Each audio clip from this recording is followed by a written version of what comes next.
ఇది ఉత్తర భారతదేశంలోని నిర్మాణంలో ఉన్న సిల్క్యారా సొరంగం.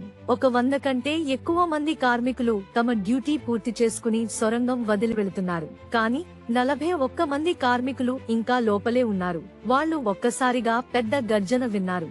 ఒక క్షణంలోనే సొరంగం ఘనమైన దుమ్ము మేఘంతో నిండిపోయి చీకటి అయింది.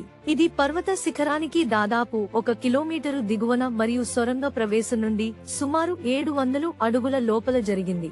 ఆ 41 మంది కార్మికులు ఇప్పుడు చిక్కుకుపోయారు. వారి ఏకైక బయటకు వెళ్లే మార్గం భారీ భూస్ఖలనంతో బ్లాక్ అయింది. ఈ రోజు వండర్ ఫాక్స్ ఎపిసోడ్ లో మేము సిల్క్యారా సొరంగ రక్షణ మిషన్లోకి ప్రవేశిస్తున్నాము. మీరు తెలుసుకుంటారు రక్షణ బృందం ఎదుర్కొన్న కష్టాలు మరియు చిక్కుకున్న కార్మికులు 17 రోజుల పాటు మూసివేసిన సొరంగంలో ఎలా బతికారో. ఈ సొరంగం ఉత్తర భారతదేశంలోని ఉత్తరాఖండ్ రాష్ట్రంలో సిల్క్యారా, యారా మరియు దండల్గావ్ ను కలపడానికి నిర్మించబడుతోంది. మీరు భూభాగాన్ని పరిశీలిస్తే సిల్క్యారా సమీప గ్రామాలను దండల్గావ్, బార్కోట్ మరియు యమునా నది నుండి వేరుచేసే ఒక పెద్ద పర్వతాన్ని మీరు చూస్తారు. 36 కిలోమీటర్ల రహదారి గ్యాప్ ను పూడ్చడానికి నిర్మించబడింది. ఇంకా ఆ దూరాన్ని ప్రయాణించడానికి 2 గంటలకు పైగా సమయం పడుతుంది. వాహనాలు మొదట సిల్క్యారా నుండి రెడ్డీ టాప్ కి వెళ్తాయి. తర్వాత పర్వతం మరోవైపు దిగడం ప్రారంభిస్తాయి. నిజమైన సమస్య శీతాకాలంలో ప్రారంభమవుతుంది. ఎప్పుడు భూస్ఖలనం మరియు మంచు ఈ మార్గాన్ని మూసేస్తాయి. ఇది 2 లోయలను పూర్తిగా వేరు చేస్తుంది. ఈ సమస్యను పరిష్కరించడానికి భారత్ ఇక్కడ హైస్పీడ్ రహదారి నిర్మించాలని ప్రణాళిక వేసింది. అందుకే రాడీ టాప్ కింద పర్వతం లోపల నేరుగా సొరంగం త్రవ్వడం ప్రారంభమైంది. సొరంగం సిల్క్యారాను బార్కాట్ తో కలుపుతుంది. అందుకే దీనికి సిల్క్యారా టన్నెల్ అని పేరు పెట్టారు. మూలం 36 కిలోమీటర్లు ప్రమాదకరమైన మార్గం ఇప్పుడు 4.5 కిలోమీటర్లుకి తగ్గించబడుతుంది. కాబట్టి ఇప్పుడు 2 గంటల బదులు ప్రయాణం కేవలం 10 నిమిషాలు మాత్రమే పడుతుంది. అవును, ఇది సంవత్సరంలోని ప్రతి నెలలో తెరిచి ఉంటుంది. 2019లో నిర్మాణ పనులు అధికారికంగా ప్రారంభమయ్యాయి. కానీ రోడ్డు చాలా చెడుగా ఉండటంతో టన్నెల్ బోరింగ్ మెషిన్ తేవడం సాధ్యం కాలేదు. అందువల్ల వారు టన్నెల్ త్రవ్వడానికి డ్రిల్ అండ్ బ్లాస్ట్ విధానాన్ని ఉపయోగించాలని నిర్ణయించారు. ఈ విధానంలో కొండలో రంధ్రాలు త్రవ్వి నియంత్రిత పేలుళ్ల కోసం డైనమైట్ తో నింపబడుతుంది. పేలుడు కొండను తరం చేస్తుంది. దీనివల్ల త్రవ్వడం చాలా సులభమవుతుంది. కానీ దీని లాభాలు ఉన్నా ఈ విధానం తీవ్రమైన ప్రమాదాలను కలిగిస్తుంది. విస్ఫోటనం కాస్తైనా నియంత్రణకు మించి వెళ్లితే మొత్తం పర్వత నిర్మాణం ప్రమాదంలో పడవచ్చు. దాంతో సొరంగం ఎప్పుడైనా పతనం చెందవచ్చు. అదే సిల్క్యారా సొరంగ ప్రమాదంలో జరిగింది. 12 నవంబర్ 2023 దీపావళి రోజు 41 మంది కార్మికులు సొరంగంలో తమ పని చేసుకుంటున్నారు. ప్రతిరోజు లాంటి విధంగా వారు పని చేయడానికి వచ్చారు. కానీ ఆ రోజు వారు ఇంటికి వెళ్లరని ఎవరికీ తెలియలేదు. ఉదయం 5:30కి పర్వతంలోని బలహీనమైన విభాగానికి అచానక భూస్ఖలనము జరిగింది. సొరంగం సుమారు 60 మీటర్ల భాగం తక్షణమే నొప్పి చెందింది. సిల్క్యారా నిర్మాణ స్థలానికి కేవలం 210 మీటర్ల దూరంలో పతనం జరిగింది. అంటే ఆ 210 మీటర్ల ప్రాంతంలో ఉన్న కార్మికులు ఇప్పుడు పూర్తిగా చిక్కుకుపోయారు. సొరంగం బయట గుంపులో త్వరగా భయం వ్యాపించింది. అందరికీ మొత్తం సొరంగం కూలిపోయిందని, లోపల ఉన్న కార్మికులు అంతా పూడిపోయారని అనిపించింది. అరుపులు మరియు భయం మొత్తం ప్రాంతంలో మార్మోగాయి. ఉత్సవంగా ఉండాల్సిన దీపావళి ఇప్పుడు దుఃఖదినంలా అనిపించింది. తక్షణమే పరిపాలన జోక్యం చేసుకుని అత్యవసర పరిస్థితి ప్రకటించింది. వారి మొదటి ప్రాధాన్యత లోపల చిక్కుకున్న ఎవరైనా బ్రతికే ఉన్నారా అని తెలుసుకోవడం. మొత్తం సొరంగం కూలిపోయిందా లేదా ఒక భాగం మాత్రమే కూలిపోయిందా అని తెలుసుకోవడం కూడా కీలకం. పరిపాలన పరికరాలను తెచ్చి త్రవ్వకం ప్రారంభించడంలో సమయం వృధా చేయలేదు. డ్రిల్లింగ్ పైప్ కేవలం 60 మీటర్ల లోపల చేరినప్పుడు డ్రిల్ యంత్రంపై ఒత్తిడి ఒక్కసారిగా తగ్గింది. అది నిజానికి మంచి సూచన, ఎందుకంటే తక్కువ ఒత్తిడి అంటే భూస్ఖలనం కేవలం 60 మీటర్లకు పరిమితం అయ్యిందని అర్థం. మరియు దాని ఆవల ఉన్న టన్నెల్ తెరిచి ఉన్నట్లు కనిపించింది. దానితో రక్షణ బృందానికి కొంత ఆశ కలిగినా వారు ఇంకా మిగిలిన టన్నెల్ మరియు లోపల ఇరుక్కున్న కార్మికుల గురించి అనిశ్చితంగా ఉన్నారు. వారు లోపల 2 లేదా 3 వేర్వేరు భూస్ఖలనాలు ఉండవచ్చని భయపడ్డారు. ఇప్పటివరకు వారు గుర్తించినది 60 మీటర్ల పరిధిలో మొదటిదే కావచ్చు. తరువాతి రోజు నవంబర్ 13న మందమైన పైప్ త్రవ్వాలని నిర్ణయించబడింది. లోపల ఇరుక్కున్న వారికి తాజా ఆక్సిజన్ అందించడం లక్ష్యం. పైప్ కేవలం 6 అంగుళాల వెడల్పు ఉన్నప్పటికీ దానిని త్రవ్వడం చాలా ప్రమాదకరంగా ఉంది, ఎందుకంటే త్రవ్వకం వల్ల కలిగే కంపనలు మరొక భూస్ఖలనం కలిగించవచ్చు.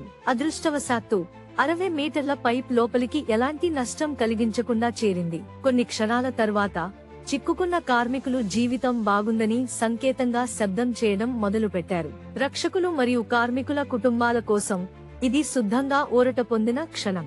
అంతర్గతంగా ఉన్న 41 మంది కార్మికులు సురక్షితంగా ఉన్నారని కనుగొన్నారు. ఆ సమయంలో వారు 24 గంటల కంటే ఎక్కువ కాలం నేల కింద చిక్కుకుని ఉన్నారు. చిక్కుగా ఉన్న కార్మికులకు ఆహారాన్ని మొదట పైపు ద్వారా పంపించారు. కానీ ఆశాజనకమైన క్షణం త్వరగా ఆందోళనగా మారింది. అప్పుడు ప్రతి ఒక్కరూ దాన్ని అర్థం చేసుకున్నారు. తొలగించడం లేదా సరిపడే పెద్ద బయటకు వెళ్లే మార్గం తక్షణమే సాధ్యం కాదు. మునుపటి డ్రిల్లింగ్ వల్ల 60 మీటర్ల వరకు వ్యాపించిన భూస్ఖలనం ఇప్పుడు మెల్లగా విస్తరిస్తోంది. చిన్న కంపనతో మృదువైన స్థానంలో నుండి లదితమవుతుంది. తరువాత మరిన్ని రాళ్లు పర్వత లోతుల నుండి పడడం మొదలయ్యాయి. 14 నవంబర్ 2023 వరకు సొరంగం కూలిన తరువాత 2 పూర్తి రోజులుగా అయ్యాయి. రక్షణ బృందం 800 మిల్లీమీటర్ల పైప్ త్రవ్వాలని నిర్ణయించుకుంది. ఇది సుమారు 2.5 అడుగుల వెడల్పు. ఇది నడవడానికి పెద్దదిగా ఉండదు, కానీ కార్మికులు రాగా బయటకు రాలేరు. భయానకులంగా త్రవ్వకం సమయంలో మరో విపత్తు వచ్చింది. 2.5 అడుగుల పైప్ ను ప్రవేశపెట్టడానికి ప్రయత్నిస్తున్నప్పుడు మరో భూకలయం ప్రారంభమైంది. కూలిపోయిన సమయంలో 2 కార్మికులు గాయపడ్డారు. ఇప్పుడు త్రవ్వకాన్ని కొనసాగించడం చాలా ప్రమాదకరం అయ్యింది. త్రవ్వకం ఇప్పుడు 41 జీవాలతో జూదం ఆడుతున్నట్టు అనిపించింది. అందువల్ల అన్ని త్రవ్వకాలను ఆపాలని నిర్ణయించబడింది. ఇంతలో వారు ఆహారం మరియు మందులు పంపడానికి ఆక్సిజన్ పైప్ ఉపయోగించారు. నవంబర్ 15 మరియు 16 2 రోజులు ఎలాంటి విజయం లేకుండా గడిచాయి. మరిన్ని భూస్ఖలనాలను నివారించడానికి ఎంపిక చేసిన కొత్త త్రవ్వకం ప్రదేశం యంత్రం పాడైపోవడంతో మరొక అవరోధాన్ని ఎదుర్కొంది. 4వ రోజు నవంబర్ 16న పెద్ద డ్రిల్ తీసుకురావడానికి కొత్త ప్రణాళిక రూపొందించబడింది. కానీ పర్వత ప్రాంతం కారణంగా అది సమయానికి ప్రదేశానికి చేరుకోలేదు. అందువల్ల యంత్రాన్ని భాగాలుగా సిల్క్యారాకి తరలించి అక్కడ అమర్చారు. నవంబర్ 17 నాటికి 4-6 మీటర్ల పొడవైన పైపులు శిథిలాల గుండా త్రవ్వబడ్డాయి. అదంటే ఇప్పటి వరకు కేవలం 24 మీటర్ల పైప్ మాత్రమే లోపలికి వెళ్ళింది. కానీ 5వది చొప్పించే ప్రయత్నం చేసినప్పుడు శిథిలాల లోపల నుండి ఒక్కసారిగా గర్జన వలె శబ్దం వచ్చింది. ఒకసారిగా అన్నీ పూర్తిగా నిశ్శబ్దంగా మారాయి. పతనం ప్రమాదం ఇప్పటికే నీడలా వేలాడుతుండడంతో అందరూ చెత్తదే జరుగుతుందని భయపడ్డారు. వారు మళ్లీ కదిలి ఉండవచ్చని అనుకున్నారు. ఆ సమయంలో ప్రతి ఒక్క కదలికను అత్యంత జాగ్రత్తగా చేయాలి. ఒక తప్పు కదలిక 41 మంది కార్మికుల జీవితాలను ముగించగలదు. అందువల్ల రక్షణ దౌత్యాన్ని మళ్లీ ఆపాల్సి వచ్చింది. ఈ సమయంలో రక్షణ బృందం డ్రిల్లింగ్ కొనసాగించడానికి వారు ఆలోచించగల ప్రతి విధానాన్ని ప్రయత్నించేది. కానీ ప్రతిసారి వారు డ్రిల్ చేసినప్పుడు మృదువైన మళ్లీ కుప్పకూలి సరిగ్గా సుళ్లంలో రోడ్డును అడ్డుకుంది. నవంబర్ 21 వరకు కార్మికులు అంతర్గతంగా చిక్కుకున్నప్పటి నుండి ఇప్పటికే 9 రోజులైపోయాయి. ప్రతి గడిచే గంటతో వారి పరిస్థితి మరింత చెడుతోంది. వారి కుటుంబాలు నిరాశ చెందుతూ వారి ప్రియమైన వారిని బతకగా చూడాలని ఆశ పట్టుకుని ఉండేవి. ఇవి గత 9 రోజులుగా ఈ కపటభైకలలో చిక్కుకున్న అదే వ్యక్తులు. ముందే నింపిన చిన్న పైప్ ఇప్పుడు ఎండోస్కోపిక్ కెమెరాను స్లైడ్ చేయడానికి ఉపయోగించబడింది. 9 పొడవైన రోజుల తర్వాత రక్షణ బృందం చివరికి 41 కార్మికులను చూడగలిగింది. ఇప్పుడు 6 ఫలాలు మరియు కొంత భోజనంతో బాటిళ్లలో వేడిగా ఉన్న భోజనం పైప్ ద్వారా పంపబడింది. కార్మికులు లోపల ఆహారం మరియు పానీయాలు పొందుతున్నారని, కానీ ఒక ఆలోచన వారిని పగలగొట్టింది. వారు నిజంగా బతకగలరా? నవంబర్ 22న త్రవ్వకం మళ్లీ ప్రారంభమైంది. కానీ 44 మీటర్లకు చేరుకున్న తరువాత ఎవరికీ ఊహించని ఒక విషయం జరిగింది. సొరంగ నిర్మాణంలో ఉపయోగించిన రీబార్ త్రవ్వకపు పైప్ మార్గంలో వచ్చి మార్గాన్ని అడ్డిగా చేసింది. 44 మీటర్ల లోతులో ఆ రీబార్లను కోత కొట్టడానికి ప్రత్యేక కట్టర్ అవసరం, కానీ ఆ సమయంలో అందుబాటులో లేదు. అందువల్ల మళ్లీ త్రవ్వకాన్ని ఆపాలి. ఇంతవరకు అన్ని త్రవ్వకాలు తీర హారిజాంటలీ చేయబడ్డాయి. అప్పుడు ఎవరో ఒక కొత్త ప్రణాళికను సూచించారు. వారు పర్వత శిఖరం నుండి నేరుగా కిందకు త్రవ్వితే ఎలా ఉంటుంది? వారు భూస్ఖలనం జరగని ప్రదేశాన్ని లక్ష్యంగా చేసుకుంటే పైపు మరిన్ని అడ్డంకులు లేకుండా వెళ్లవచ్చు. అడ్డంగా త్రవ్వడానికి వారు కేవలం సుమారు 60 మీటర్ల శిథిలాలను దాటవలసి వచ్చింది. కానీ వారు పర్వత శిఖరం నుండి రీస్టాప్ అని పిలువబడే ప్రదేశం నుండి త్రవ్వాలని ఎంచుకుంటే సొరంగం వందల మీటర్ల లోతుగా ఉంటుంది. ఇరుక్కుపోయిన కార్మికులను చేరుకోవడానికి వారు అంత లోతుగా త్రవ్వాలి. కాబట్టి ఆ ప్రణాళికను కొనసాగించడానికి నిర్ణయం తీసుకున్నారు. నవంబర్ 29న ఈ రకమైన రక్షణ చర్యల్లో అత్యంత అనుభవజ్ఞులైన అంతర్జాతీయ నిపుణుల బృందం వచ్చింది. కానీ వారు స్థలాన్ని అంచనా వేయగానే నిలువుగా త్రవ్వటాన్ని నిరాకరించారు. ఎందుకంటే నిలువు త్రవ్వకానికి 1 నెల పట్టవచ్చు. ఆ సమయానికి ఇరుక్కుపోయిన కార్మికులు ఇప్పటికే 15 రోజులుగా లోపల ఉంటారు. ఇప్పుడు సవాల్ ఏమిటంటే రీబార్ పై డ్రిల్ కట్టర్ వాడితే మునో కంపనలు ఉత్పన్నమవుతాయి, మరొక పతనం ప్రమాదాన్ని పెంచుతాయి. అందువల్ల దీన్ని నిర్వహించడానికి మరో మార్గాన్ని కనుగొనడం కీలకం. అందువల్ల అంతర్జాతీయ నిపుణులు కొత్త విధానాన్ని సూచించారు. రీబార్ను డ్రిల్ తో కత్తిరించడానికి బదులు గ్యాస్ వెల్డింగ్ ఉపయోగించి మరిగించేవారు. తరువాత రక్షణ బృందం అసలు అడ్డం త్రవ్వడం ప్రణాళికను మళ్లీ ప్రారంభించింది. ఈసారి మార్గాన్ని అడ్డుకున్న రీబార్లను గ్యాస్ వెల్డింగ్ ఉపయోగించి తొలగించారు. అప్పటికి 44 మీటర్ల పైప్ ఇప్పటికే త్రవ్వబడింది. మిగిలిన భాగాన్ని త్రవ్వడానికి కేవలం మరో 2 రోజులు మాత్రమే పట్టింది. చివరికి నవంబర్ 29న 17 పొడవైన రోజుల తర్వాత చిక్కుకుపోయిన కార్మికులు ములో నుండి త్రవ్వడం శబ్దాన్ని విన్నారు. త్వరలో ములో నుండి 2 అడుగుల అరక పైప్ బయటకు వచ్చి గూడుబండలో ఆనందపు తరంగాలను పంపింది. ఒక్కొక్కరిని కార్మికులను ఆ సన్నని పైప్ ద్వారా జాగ్రత్తగా బయటకు తీసుకువచ్చారు. ఇది ఒక చరిత్రాత్మక క్షణంగా మారింది.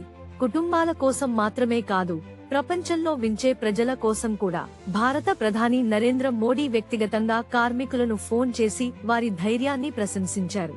నిజంగా అడ్డుకున్న కార్మికులకు సుమారు 2 కిలోమీటర్ల సొరంగ స్థలం ఉండింది. వారికి ఆహారం ఉంది, ఇంకా విద్యుత్ సరఫరా కూడా ఉంది. కానీ 41 మంది 17 రోజుల పాటు అక్కడ అడ్డుకున్నారని ఊహించండి.